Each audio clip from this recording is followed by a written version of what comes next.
New on Sunrise, the Kentucky Democratic Party is calling on the resignation of Democratic State Representative Daniel Grossberg from Louisville. It comes after he settled a complaint with the Kentucky Legislative Ethics Commission back in February. According to the Herald Leader, 9 women have made allegations against the representative since July of 2024. The latest allegation is from a woman who says he assaulted her back in 2005 when they were both in college. But according to police records, she did not pursue any charges.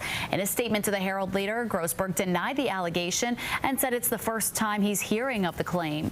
The Kentucky Democratic Party released a statement saying the allegations continue to be a pattern and it makes him unfit to serve.